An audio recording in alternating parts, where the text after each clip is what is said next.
Ladies and gentlemen, welcome to the FKP Postgraduate Research Conference 2023. I am Nurfarhah Farhanim binti Shafi from Faculty of Law and Syariah, University Sains Islam Malaysia. Our topic is a comparative legal study between Malaysia and Australia biosecurity law. Human health and environment nowadays have been affected by the biotechnology. The government also takes safety measures in order to control the spread of the harmful toxins and pathogens. Therefore, the smart regulations of biosafety laws is one of the right approach to tackle this issue. Precaution step also has been taken in order to conserve biodiversity and human health. Furthermore, the risk regulations must be scrutinized at the international and national level, specifically Malaysia and Australia. There are 4 problem statements that has been identified in this research. Firstly, the issues of risk regulations biosecurity regulation at the national and international level. Secondly, the current Malaysian legal and institutional biosafety or biosecurity are adequate in light of the existing issues and also post-COVID-19 pandemic and future pandemic. Thirdly, the current Australian legal and institutional framework on biosecurity law is comprehensive to cater all biosecurity risks, and the last one is the best biosecurity regulatory strategy to conserve biodiversity and protecting human health by comparing between Malaysia and Australia biosecurity laws.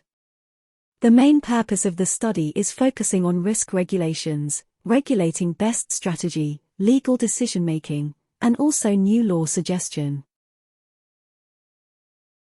Next, we move to crux of the research, which is the literature review. Biosecurity has been defined as the regulatory framework and policies established to avoid, control, and address biological risks and threats. It also known as variety of rules, guidelines, and procedures intended to prevent the entry and spread of invasive species, illnesses, and pests. Next, we move to the concept of biosafety. Biosafety has been known as collection of policies aimed at preventing the unintended release of dangerous biological agents. It also refers to all measures intended to prevent the deliberate discharge of biological agents. Biosafety and biosecurity also plays the vital part in our biodiversity. The importance of these 2 areas can be divided into 7, which are risk managements, preventive actions, regulatory frameworks, emergency responses and preparedness, international collaboration, public awareness and involvement, and compliance and enforcement.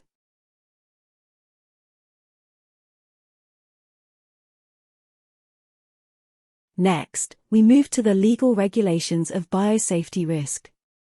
It is divided into 7, which are risk assessment and classifications, security measures, containment and facility standards, incident reporting and response, biosafety protocols and procedures, oversight and enforcement, and last but not least, training and competency. It is important to be highlighted with the significance of biosafety regulatory strategies, which are included the protection of human health, prevention of accidental releases, environmental protection, risk mitigation, compliance and accountability, ethical considerations, and last but not least, international harmonization. Next, the risk management, precautionary principle, compliance and enforcement, the principle of proportionality, transparency and public participation, and also components of the framework are part of the framework of effective biosafety regulation. The Gunningham's regulations framework has been used as the main legal framework to tackle this issue in this research. Gunningham's Article 238 has been served as the foundation for biosafety regulations. It also plays the vital role as the basis for the Cartagena Protocol on Biosafety and the Convention on Biological Diversity. The Gunningham's main regulations framework has been divided into 4 framework, which known as Smart Regulation, License Model, Civil Regulation, and Meta-Regulation. This is the overview of previous research has been conducted and reported before. Basically, it more focuses on the creation of new biosecurity rules and regulations. Therefore, there has been a big loopholes in our current study which more focuses on the new law must be more dynamic and independent by taking Australia country as the best role model to be followed with. By applying the doctrinal method that examines primary and secondary legal sources, this paper concludes that the current lack of laws and regulations could be remedied with an understanding of the risks and threats of the biosecurity followed by the development of the strong, comprehensive and dynamic law in order to overcome the harmful effects to biodiversity.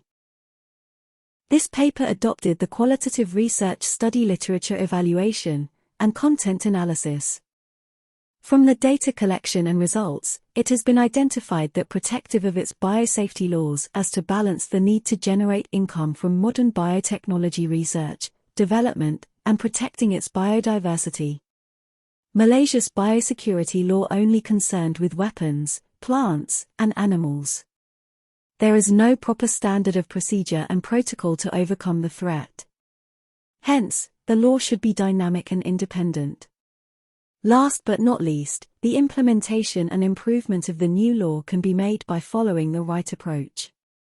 As conclusion, we need to improve and strategize a systematic management and legal regulations.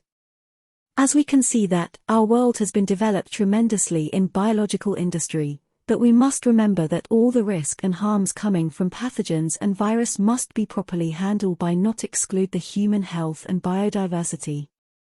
Moreover, the funding, broadened research and more expertise are currently needed. The smart regulations, civil regulation reflexive must be applied for better biosafety governance. Thus, adopted the smart strategies is a vital in order to tackle this harm from being spread throughout the world. Thank you for your attention and bye.